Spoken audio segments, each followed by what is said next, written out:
copyright disclaimer under Section 107 of the Copyright Act 1976 allowance is made for fair use for purposes such as criticisms, comments. Fair use is a use permitted by copyright statute that might otherwise be infringing. Dragon Ball, Dragon Ball Z, Dragon Ball Super, Dragon Ball GT, Dragon Ball Kai, Dragon Ball Xenoverse, Dragon Ball Online, and all other character names, logos, and distinctive likeness thereof are trademarks of Akira Toriyama, Toei Animation, Bird Studio, Shueisha, Funimation, Viz Media, Group AB, Glenat, Namco Bandai, Atari, and other respective license holders unmentioned.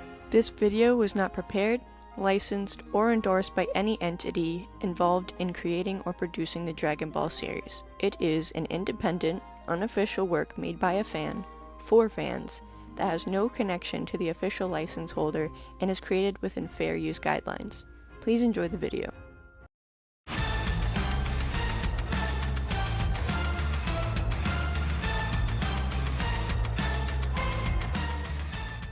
How's it going, everybody? Welcome back to the channel. Today we're going to be trying out a Dragon Ball What If on this channel, and then hope for the best that it doesn't get taken down. We're going to be continuing right where we left off with What If King Kai Taught Everybody Kaio-Ken Part 7. The last part miraculously managed to reach its like goal of 650 likes, so I'll put this one at 600 and see if we can hit that. With all of that, I want to give a gigantic shout out to all of my amazing patrons for helping to support me during this extremely tough time. And all of you new patrons are greatly appreciated. If you guys want to support me and this channel, get a lot of special perks, then make sure to click the link down below to pledge. It would really mean a lot.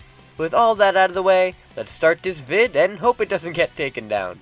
We begin this part with Goku feeling kinda down in the dumps for not getting a good challenge in the Universe 6 tournament. For starters, he got taken out like a chump in the second match by a knockoff Frieza, then didn't even get to fight the Universe 6's strongest fighter, Hit. On top of that, the Goku Black arc never happened, since Zamasu never went through with his plans here, so that means that his last really good fight was with Beerus back at Battle of Gods. He wants a real challenge, and the best way to do that is with the Tournament of Powers that I mentioned. During the time after Universe 6 tournament, Zeno did still call Goku up asking for a friend, and Goku just brought Goten to hang with him and play games every now and then. On a trip to drop Goten off, Goku asked about the Tournament of Power, which Zeno would be very excited to host. He would inform all of the other universes quickly, and since there's no future Zeno, there would be no need for an exhibition match, meaning that the universes can start finding the 10 fighters right away. This recruitment process wouldn't really change much, besides the fact that there isn't a 17-18 or a Majin Buu. Buu and one of the androids are an easy replacement, as future Trunks and Yamcha will take their place. But that still leaves one fighter left to join. Goku thinks that it could be Goten, as he's been hanging with Zeno lately, so maybe that'll give them an advantage? But that wouldn't exactly be fair to Trunks, so they have to think of somebody else. Goku still suggests Frieza, since he isn't dead, and all they'd have to do is unseal him from the jar. All of the Z fighters think that's an insane idea, as Frieza wouldn't ever fight for them, and plus he's far too weak to do any amount of damage to anybody else anyways. Sure, he's immortal now, but that's not going to help if he gets knocked out right away. With that, and after a little bit of thinking, the final fighter is finally going to be Chaozu.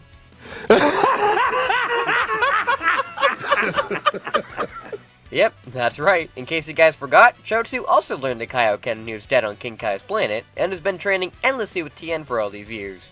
So he's an extremely powerful warrior. Sure, he's been left out of every other major battle in this series, since Tien feared for his safety, but now they really don't have a choice. Chaozu would be the best pick. With all 10 of their fighters, the group goes off to battle in the tournament. Right off the bat, Universe 7 begins to absolutely curb stomp the other universes, due to just how powerful everybody is now. Roshi is one of the only ones who doesn't know the Kaio-Ken at this point, but he can still hold his own pretty well, especially with Krillin and Tien being around more to protect him.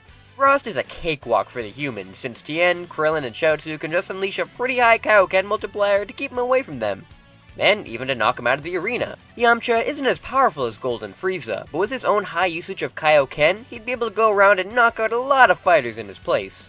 Gohan, Piccolo, and Future Trunks would all fight side by side, and even though Future Trunks isn't the best with the Kaio-Ken, he still has his Super Saiyan 2 transformation to fall back on, and use that pretty well.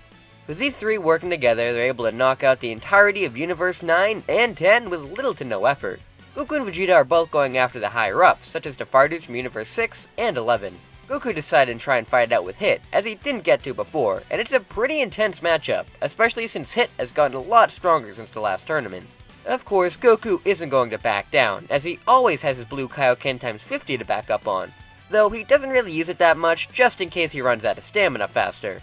To make it more of a challenge, he just uses blue, and only a couple of Kaio-Ken multipliers to at least keep hit back. As for the Pride Troopers in Universe 11, Vegeta is able to chew through them like it's nothing, and even Toppo and Dispo not being able to make a dent in Vegeta. Dispo was taken out pretty fast, as Vegeta used his Kaio-Ken to quickly catch up with him and send him flying.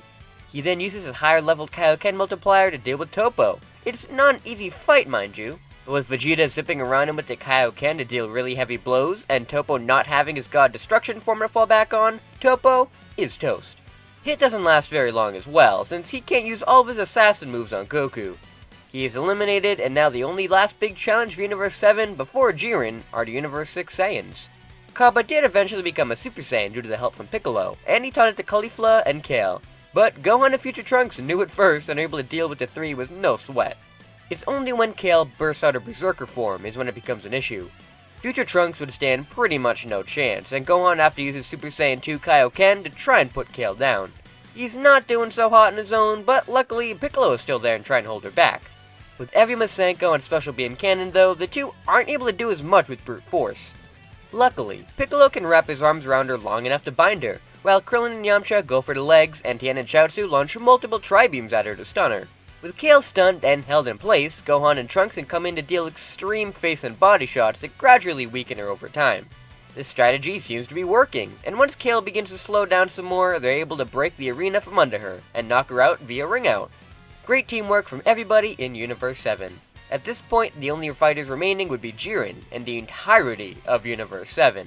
Universe 7 up to now has been fighting with teamwork, which is the only thing Jiren lacks, and will inevitably be his downfall.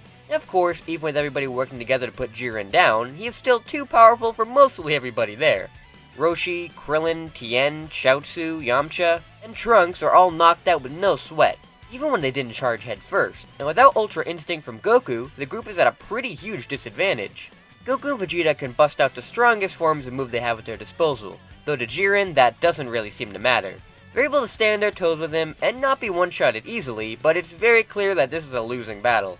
Piccolo and Gohan can barely hang in there as well, just sitting on the sidelines and sniping Jiren whenever they see an opening. This does prove helpful in giving Goku and Vegeta good openings to attack, thankfully. With both of them having a very high Kaio-Ken, they're a lot stronger than their canon selves. But again, they don't have access to any kind of fusion, or Ultra Instinct at the moment.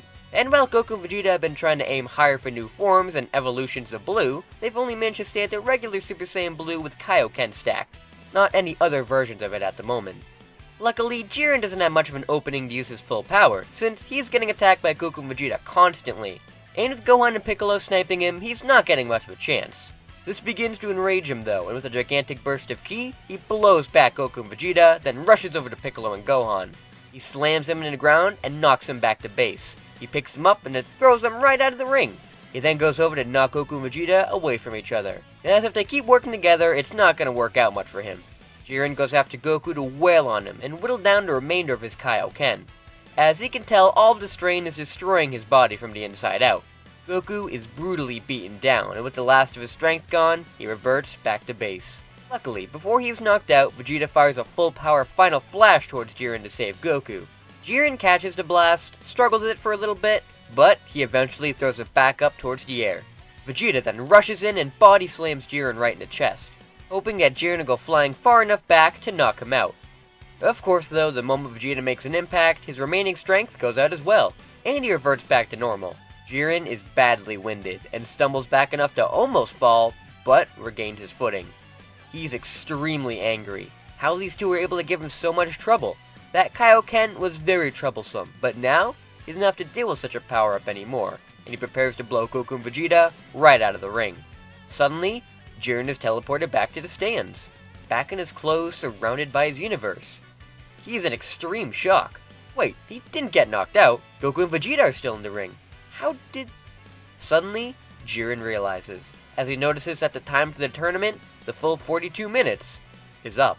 The time ran out, and there being more fighters left alive in Universe 7 than his, they automatically won. Universe 11 is erased, and Goku and Vegeta are both declared the victors for this tournament.